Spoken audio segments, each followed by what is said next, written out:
Every day, something dramatic happens in the Caribbean that affects our lives. We'll give you the details. We'll give you the facts on Caribbean Perspective with Eddie Frederick.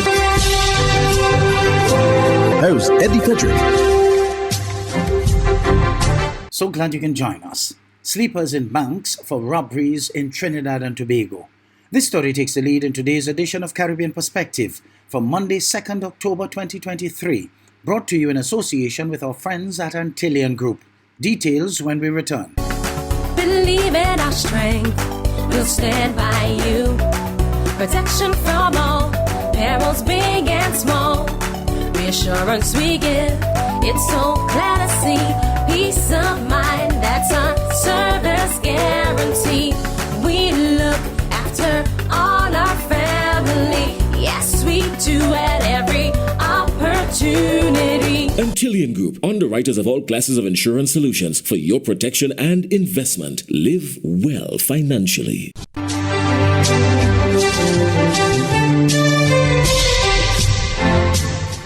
Welcome back.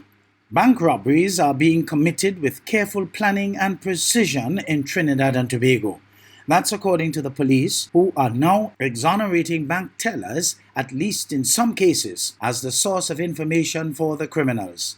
The TTPS is now pointing to so-called sleepers being positioned at banks to commit and or aid and abet robberies. Alicia Boucher of TV6 News has some details. You're probably familiar with the term sleeper cells or sleeper agents from movies.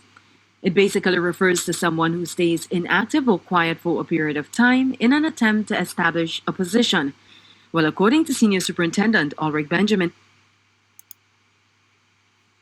that's now part of the nature of some of these bank robberies. What we have identified is that there have been persons that place themselves in the bank, but their presence is undetected because they camouflage themselves. They dress appropriately. When I say appropriately, tie, shirt, jacket, pants, everything, right? But that would be the sleeper. We had the notion that it was inside and bank tellers, but that wasn't the case. This guy was operating like he was on business. Maraval has experienced a string of bank robberies this year. Many of them took place during official banking hours. In one instance, a 62-year-old businessman was robbed of $65,000 and his legal firearm was stolen. In July, an 87-year-old man, who is the father-in-law of a government minister, was robbed of $2,000 and his mobile phone. In June, a 52-year-old man was robbed of $95,000. And earlier this month, an 85-year-old was assaulted and robbed of over $7,300. Benjamin says it's all part of plotting for a perfect execution and knowing exactly who to target. We understand now that it's the money that they draw out. When they hear the money, they know how much money the teller is checking, that they realize this guy or this lady is taking out this amount of money. Now, we was only able to capture that information because they held some guys. And the gang unit, I want to say, has been performing well. And the CID has looked into the evidence and realized the modus. That was the case.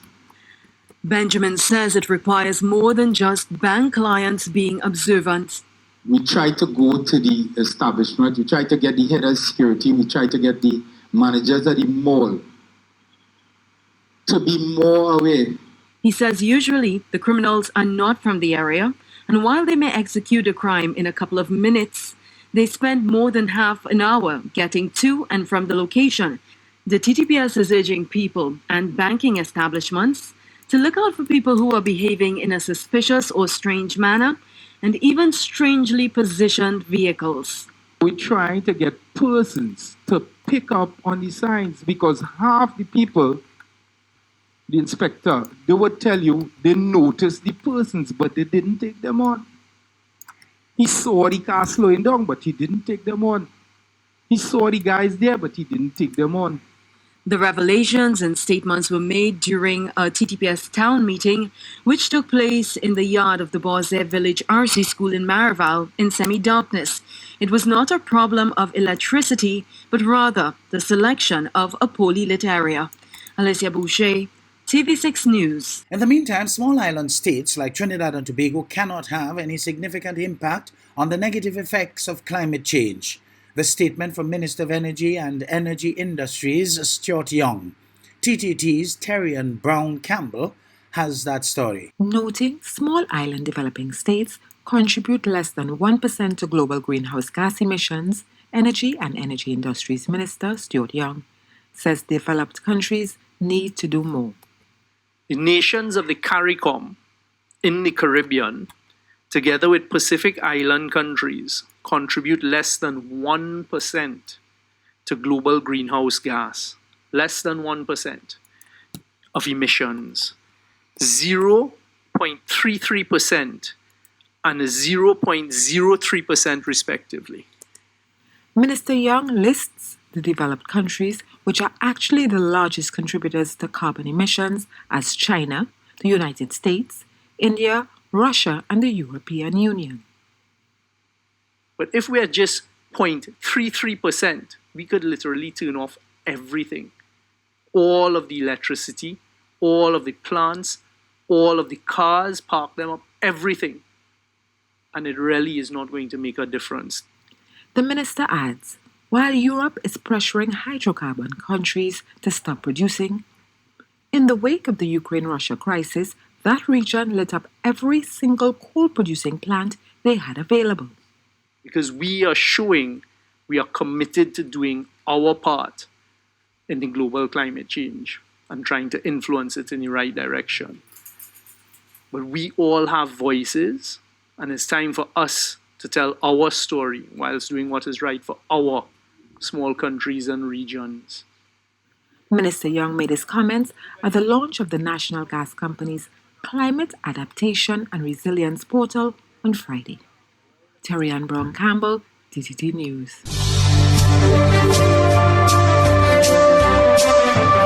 You're listening to Caribbean Perspective with Eddie Frederick, in association with our friends at Antillian Group, underwriters of all classes of insurance solutions for your protection and investment. Live well financially.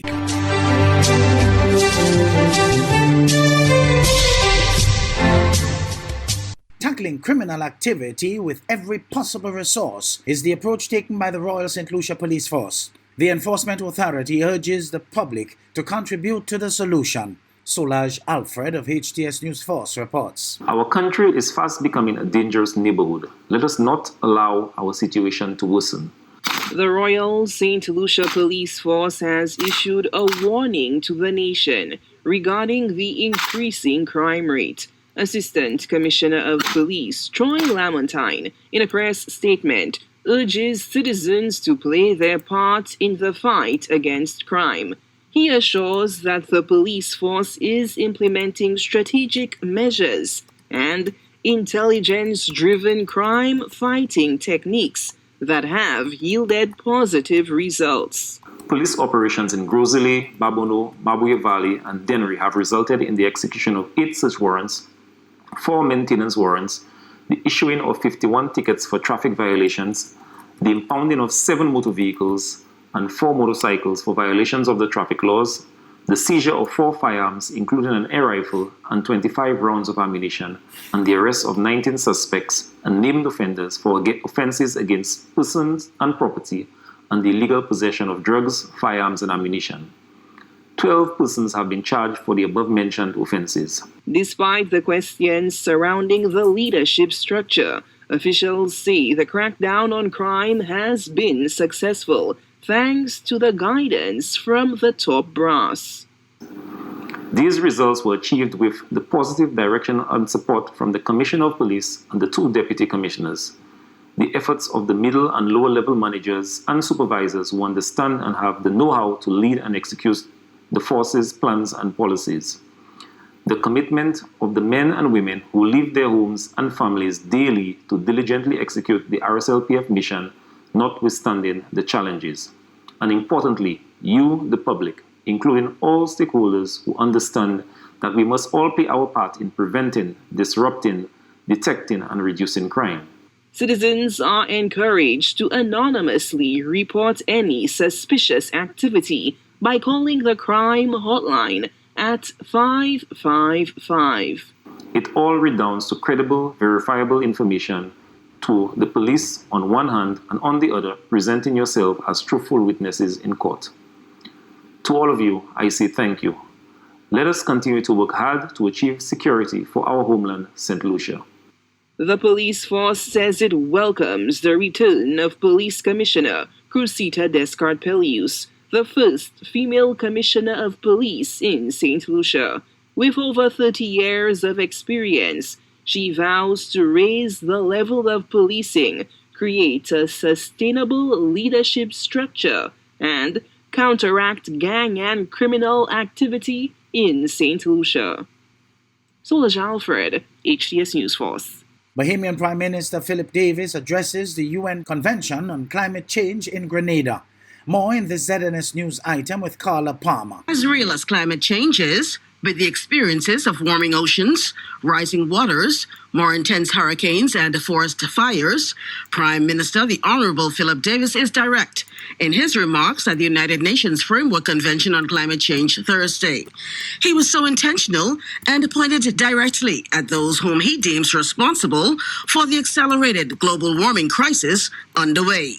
Try as they might to skirt around the issue, the industrialized North will need to make the most sizable adjustments. It is, after all, their development which has brought us to this point. Prime Minister Davis calling once more on our neighbors to the north, particularly the United States, to account. We must call on our partners in the North to deliver on the commitment they made at COP15 in Copenhagen to mobilize $100 billion per year by 2021. This is the very same goal which was reiterated at COP21 in Paris and extended to 2025. To date, they have not reached this target. My friends, it makes no sense.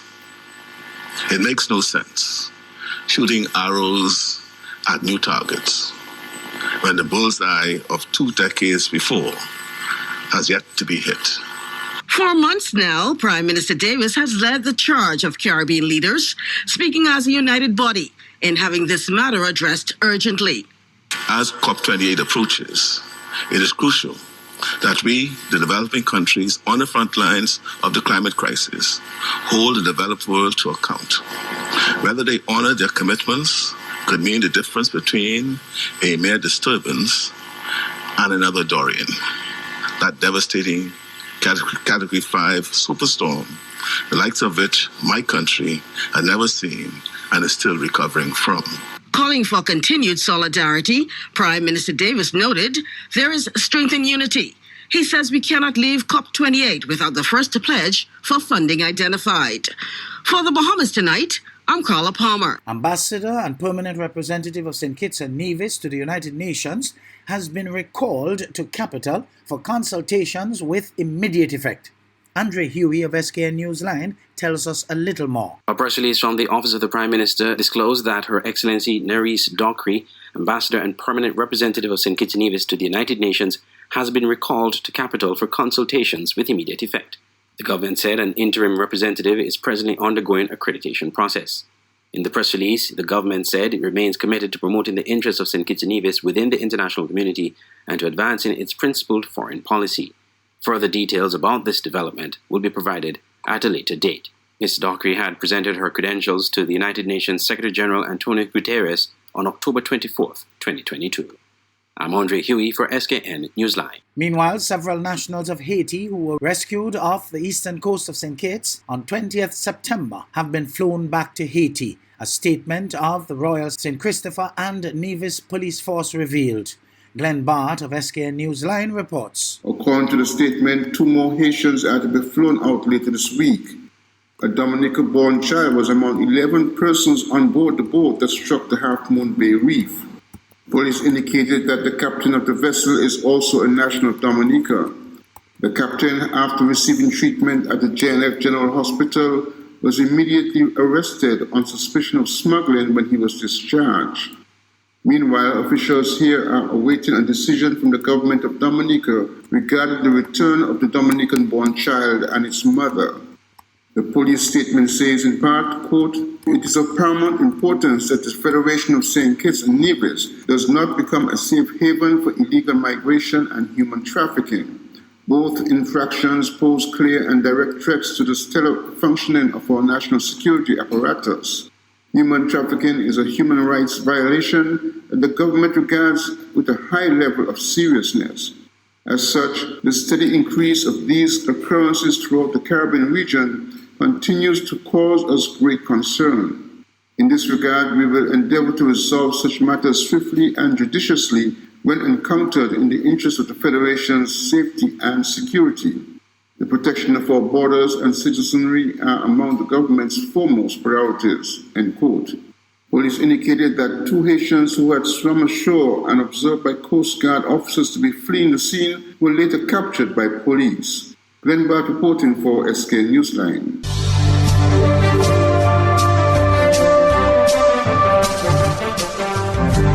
I am Eddie Frederick. This has been Caribbean Perspective, a whole new approach to highlighting developments in the Caribbean. In the meantime, please follow us on Facebook and subscribe to our YouTube channel for daily regional news and more, in association with our friends at Antillian Group. Believe in our strength, we'll stand by you. Protection from all perils, big and small. Reassurance we give, it's so clear to see. Peace of mind, that's our service guarantee. We look after all our family. Yes, we do at every opportunity. Antillian Group, underwriters of all classes of insurance solutions for your protection and investment. Live well financially.